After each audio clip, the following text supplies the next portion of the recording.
Morning everyone, एक बार फिर से स्वागत है कक्षा 10 में। तो कक्षा 10 के लिए आज हम निर्देशांक ज्यामिति के कुछ और प्रश्न लेके आए हैं जो त्रिभुज के सूत्र पर ही आधारित प्रश्न हैं। और ये हमारी इस चैप्टर की निर्देशांक ज्यामिति की जो है लास्ट वीडियो होगी। और इसके बाद हम आपको टेस्ट ऑनलाइन व्हाट्सएप पर भेजेंगे, तो वो आपने इस चैप्टर को अच्छी तरह से प्रिपेयर कर लेना है और बहुत अच्छी तरह से, क्योंकि ये चैप्टर काफ़ी इंपॉर्टेंट होता है। इसमें से आपके कम से कम 6 मार्क्स तक के क्वेश्चंस पूछे जाते हैं, तो ये चैप्टर आपने बहुत अच्छी तरह से तैयार कर लेना है। तो आइए हम कुछ क्वेश्चंस और करते हैं। स्टार्ट करते हैं प्रश्न संख्या 3, 7.3 का प्रश्न संख्या 3 काफ़ी इंपॉर्टेंट है और आप इसको बहुत ढंग से समझेंगे क्योंकि इंपॉर्टेंट प्रश्न है ये भी। शीर्षों 0, -1 और 2, 1 और 0, 3 वाले त्रिभुज की भुजाओं के मध्य बिंदुओं से बनने वाला त्रिभुज का क्षेत्रफल ज्ञात करें। इस क्षेत्रफल का दिए हुए त्रिभुज के क्षेत्रफल के साथ अनुपात ज्ञात करें। अब इस प्रश्न में क्या चीज है, इसमें हमें सबसे पहले एक त्रिभुज दे रखा है और उसके जो भुजाओं के मध्य बिंदु से बनने वाला एक त्रिभुज और बनता है। तो दोनों जो त्रिभुज है उनका आपको क्या करना है, अनुपात ज्ञात करना है। तो सबसे पहले तो वो त्रिभुज जिसकी शीर्ष आपको दे रखे हैं उसका हम क्या करते हैं, क्षेत्रफल निकालते हैं। अब यहां पर हमको ये एक त्रिभुज दिया है और त्रिभुज के जो शीर्ष हैं वो आपको दे रखे हैं क्या। तो त्रिभुज आप एक ड्रॉ कर लें। एक त्रिभुज आपके पास ये है, इस त्रिभुज को हम ए बी सी कह देते हैं और त्रिभुज है आपका 0, -1 और बी हमारे पास 2, 1 और सी हमारे पास 0, 3। ये इसके शीर्ष इन्होंने दिए हैं। तो बहुत आसानी से आप समझ गए इस बात को। अब सबसे पहले अब बात करते हैं हम, इसने क्या कहा कि ये त्रिभुज है आपके पास, त्रिभुज ए बी सी। अब इसका हम क्षेत्रफल निकाल लेते हैं। त्रिभुज ए बी सी का क्षेत्रफल निकालते हैं। त्रिभुज ए बी सी का क्षेत्रफल। अब क्षेत्रफल का सूत्र आप बहुत अच्छी तरह जानते हैं, क्या होता है त्रिभुज के क्षेत्रफल का सूत्र क्या होता है, 1/2 x1 फिर 1 के बाद y2 - y3 प्लस फिर x2 2 के बाद 3 y3 - y1 आ जाएगा। ये सब आपको पता है। x3 फिर 3 के बाद क्या आता है, 1 आता है, फिर ये 2 आता है। बहुत अच्छी तरह से इन फार्मूलों को मैंने आपको बता दिया है। तो यहां पर आप देख सकते हैं ये हमारे पास x1 है, ये y1 है, ये हमारे पास x2 है और ये y2 है। ये बहुत अच्छी तरह से आपको पता है। ये x3 है और ये y3 है। आप इसको इस तरह से मान सकते हैं। अब आप क्या करते हैं, अब त्रिभुज का जब क्षेत्रफल निकालते हैं तो x1, अब x1 क्या है हमारे पास, 0 रख दिया। y2 का मतलब कितना है, 1 माइनस y3 का मतलब देखिए 3 है, प्लस x2 हमारे पास कितना है, 2 और फिर क्या आएगा y3 कितना है, 3 माइनस y1 है, -1 और माइनस ये पहले का तो ये प्लस का 1 प्लस x3 हमारे पास अवेलेबल है 0। बहुत आसानी से y1 क्या है हमारे पास, फिर -1 है और y2 क्या है हमारे पास, फिर -1 है। तो बहुत आसानी से आप इसको कर सकते हैं 1/2, क्योंकि 0 है, 0 का मल्टीप्लाई हो जाएगा तो 0 हो जाएगी टर्म।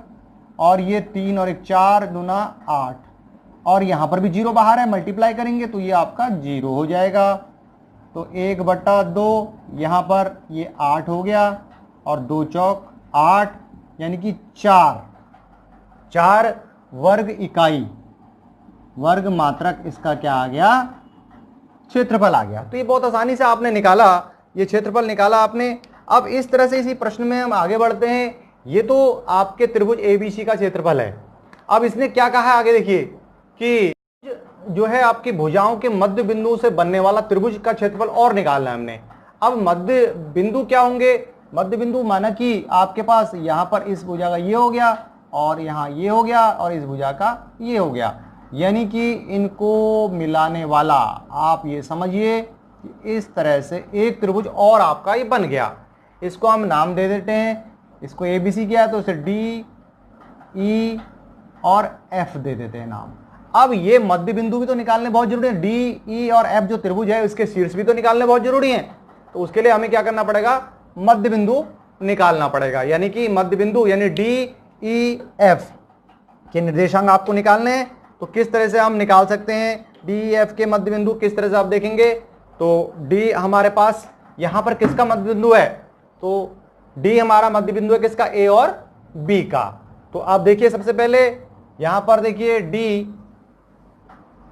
मध्य बिंदु किसका है, ए और बी का। अब ए बी का मतलब ए के जो निर्देशांक थे वो क्या हैं, 0 -1 और बी के निर्देशांक क्या हैं, 2 और 1। तो ये मध्य बिंदु है, डी निकालना है तो मध्य बिंदु पता ही होता है x1 यानी कि 0 + 2/2 कॉमा -1 + 1/2। तो डी हमारे पास क्या हो गया, ये 2/2 और ये 0 हो जाएगा। तो डेफिनेटली यहां पर ये 1 आ जाएगा और ये 0। तो डी के निर्देशांक हमें मिल गए। इसी तरह से क्या है, ई मध्य बिंदु किसका है, मध्य बिंदु किसका है, ई बी सी का। तो बी सी का मध्य बिंदु है ई, तो ई के निर्देशांक क्या होंगे, अब आप डायरेक्टली कर सकते हैं, केवल बी और सी को देखना है हमने। बी के कोऑर्डिनेट पहले क्या, x1 कितना है 2 + x2 कितना है 0/2 कॉमा y कितना है 1 प्लस उधर कितना है y 3/2। तो डेफिनेटली इसको हम सॉल्व कर रहे हैं तो ये हो जाएगा 2/2 और ये हो जाएगा हमारा 4/2, यानी ये हमारे पास 1 और ये 2, यानी कि डेफिनेटली 1 और 2 आ गया। अब जो बात करते हैं हम f की, f मध्य बिंदु किसका है, f मध्य बिंदु है AC का। अब f के जो कोऑर्डिनेट निकालेंगे वो a और c से निकलेंगे, a और c से, यानी कि x1 कितना है 0 और इधर कितना है +0/2 और इसी तरह से यहाँ कितना है -1 और ये कितना है +3/2। तो डेफिनेटली ये तो 0 ही हो जाएगा। और यहाँ पर यह कितना हो जाएगा 3, यानी कि 2 बचा, 2/2 यानी कि 1, यानी ये आ गया 0,1। अब हमको जो है इनके निर्देशांक पता चल गए, किसके, डी ई और एफ के। डी ई एफ के जो निर्देशांक हैं, डी के जो निर्देशांक आपको पता चले हैं वो क्या पता चले हैं, डी के हैं 1,0 और इसी तरह से ई के क्या पता चले हैं हमें 1 और 2 और एफ के पता चले हैं आपको 0 और 1। यानी कि हमें एक त्रिभुज जो था वो डी ई एफ का और हम क्षेत्रफल निकालते हैं। अब इसको आप तब तक स्क्रीनशॉट ले लें इसका और फिर हम जो है इसको आगे आपको बताते हैं।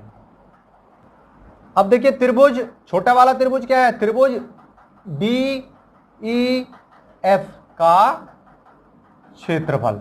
अब क्षेत्रफल कैसे निकालेंगे, डी के निर्देशांक पता ही हमें क्या है, ये 1,0 और ई के हमें पता है 1,2 और आपको एफ के पता है 0,1। बहुत अच्छी तरह से आपने मिड पॉइंट निकाल दिए थे, मध्य बिंदु निकाल लिए थे और उससे जो है हमने ये इस क्षेत्रफल का जो छोटा त्रिभुज है उसका क्षेत्रफल हम निकालने जा रहे हैं।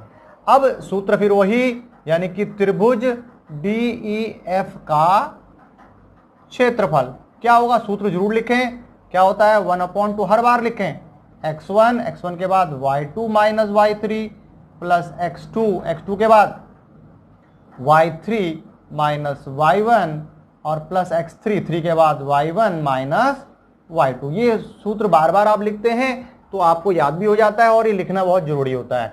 अब आप यहाँ पर 1/2 x1 कितना है, ये आपका x1 होगा, ये y1 ये आपको पता ही है, ये x2 और ये y2 और x3 और ये y3 आपको पता होते हैं, ये आपके क्या है x3 और y3।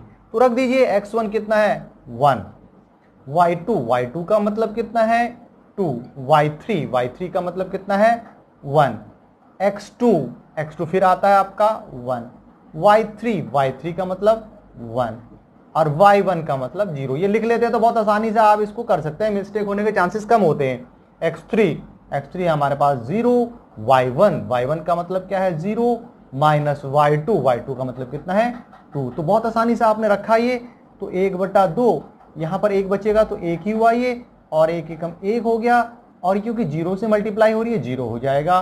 डेफिनेटली 1/2, यहाँ पर 2 आ गया और ये 2 से 2 यानी कट गया, यानी 1 यानी कि वर्ग मात्रक। यानी कि जो त्रिभुज DEF का जो क्षेत्रफल वो आया एक वर्ग मात्रक। ठीक है, अब इसका अनुपात निकालना है, तो अनुपात की बात करते हैं, यानी कि अनुपात यानी कि त्रिभुज DEF का क्षेत्रफल। अनुपात का मतलब जानते ही हैं, त्रिभुज ABC का क्षेत्रफल। तो ये इसका क्षेत्रफल कितना आया, 1 आया ना, 1 वर्ग इकाई, और इसका कितना आया है ABC का, 4 आया है। तो ये अनुपात हो जाएगा 1/4। तो 1/4 इसका जो है अनुपात आ जाता है। इससे क्या पता चलता है आपको कि ये जो त्रिभुज है, यानी कि अगर DEF का जो है ये 1 इकाई है तो ये 4 गुना, इससे कितना है, ये 4 गुना होगा बड़ा। यानी दोनों त्रिभुजों का क्षेत्रफल आपने निकाला पहले और फिर अनुपात आपने निकाल दिया, यानी कि इसका अनुपात का मतलब यही समझ, यानी कि ये जो बड़ा त्रिभुज है ABC वो 4 गुना है त्रिभुज DEF से। तो बहुत आसानी से इस प्रश्न को किया।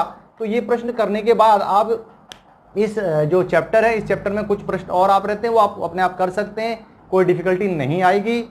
तो हम अब आगे जो है तो अगली वीडियो में फिर मिलते हैं, तब तक के लिए धन्यवाद।